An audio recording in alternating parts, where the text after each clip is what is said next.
we're doing a few interesting things. I mean, the IOR itself is launching something called Recruitment Standards.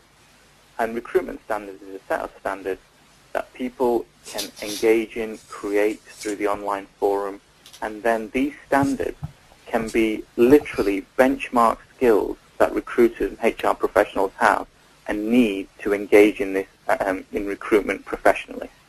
We talked to Anne Swain about recruitment standards, and we talked to Kevin Green from the REC.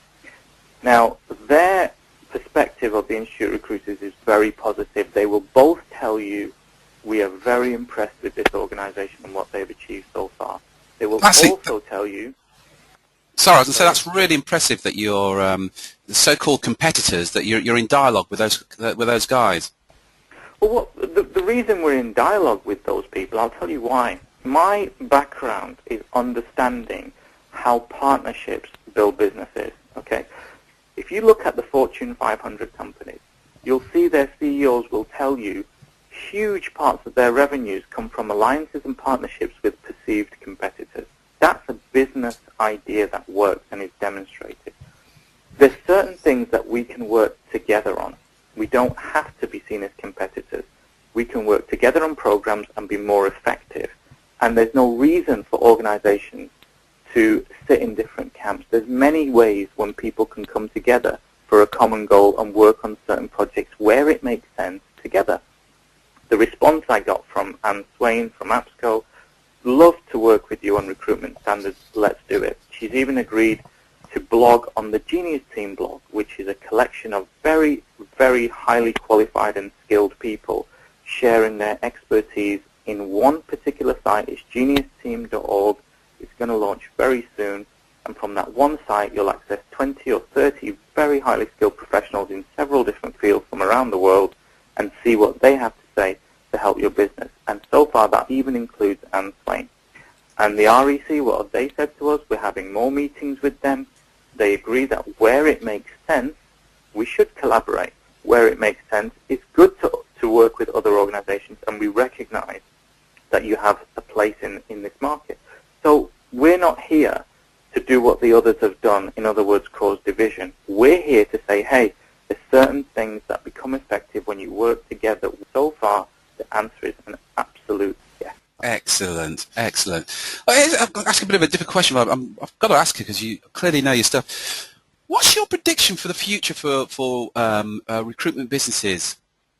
Well, I think as far as recruitment is concerned, it's certainly struggling in the current economic climate. Now, you heard things at this moment in time about a possible double dip, a second recession, maybe, let's hope not, but that's the situation we're in right now.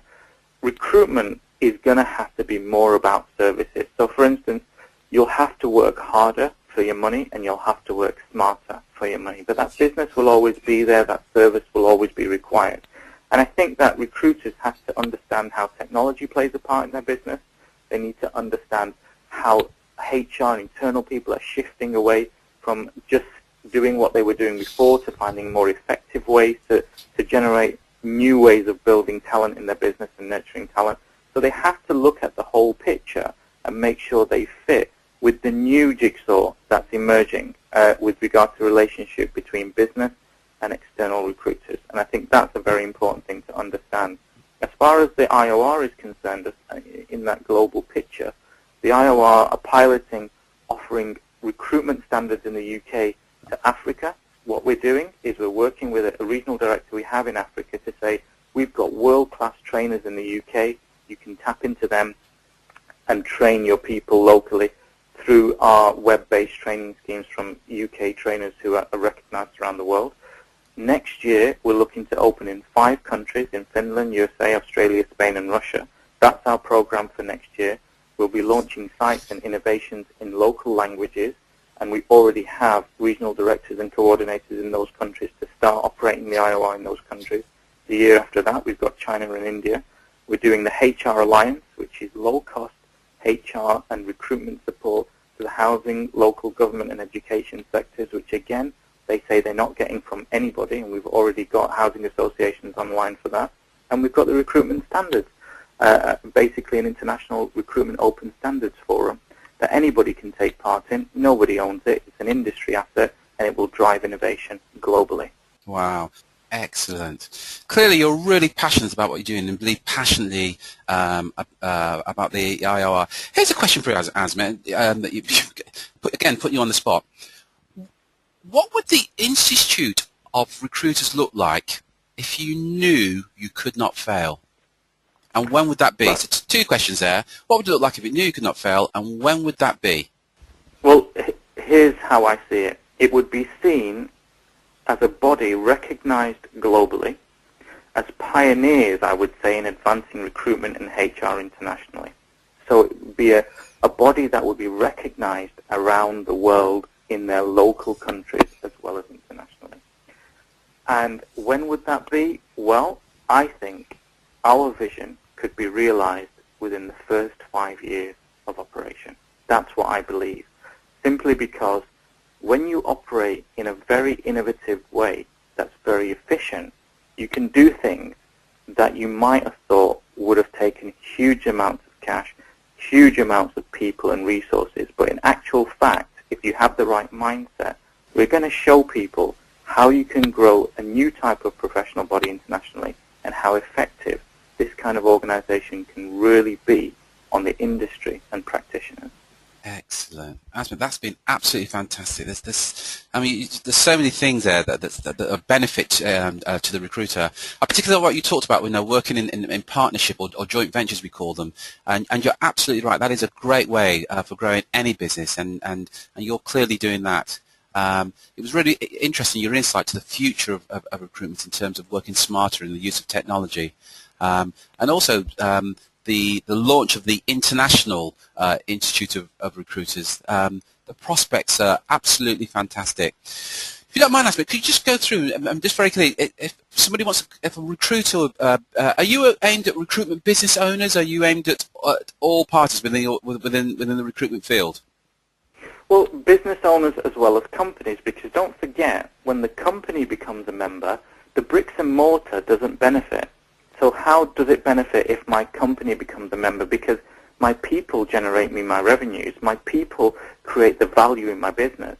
So when somebody becomes a corporate member, their entire staff are given free individual membership. It's when they start to benefit from the membership that the company really grows as a business. And that's the difference with our corporate membership. So it is almost like, if you like, a bulk purchase of individual membership, and corporate benefits also wrapped into it. So yes, it's all about the individual, but companies join and get their own benefits as well as their entire staff being individual members. Excellent. And again, just go through, somebody wanted to join the IRA, how do they go about doing that? All they have to do is go onto our website, the IOR.org.uk. At the top of the website, there's a button that says membership, or there's a big banner for it, an advert if you like, on the right hand side. But if you go to the top of the menu, it says membership. You click on that, and then you click on whichever's relevant to you. So if you are an individual, you click on individual membership. If you are a company, you click on the corporate membership. If you are a company supplying to the recruitment industry, so for instance, if you are a software company or a back office company, you go to the industry supplier section and you would click on that and you become an industry supplier. That goes into our listings, and information about those suppliers goes to the members. So it's very easy to become a member. It's very easy to contact us. And we're also very active in social media. So with our organization, you can contact us anytime. You can engage with us. We will talk to you. We will take on your ideas. We're happy to engage and support you wherever we can. Right, and you mentioned social media. I know you have a large presence on certainly on LinkedIn. What's the size of your group on LinkedIn, Asma? Currently, it stands at around 6,500. I understand it to be the largest of its kind with regards to bodies in our space in the United Kingdom. That's right. So that's fantastic, Asma. That's been a real pleasure. Thank you very, very much indeed. My pleasure. And again, keep up the excellent work. It's the future's really looking great for you guys. Thank you very much indeed.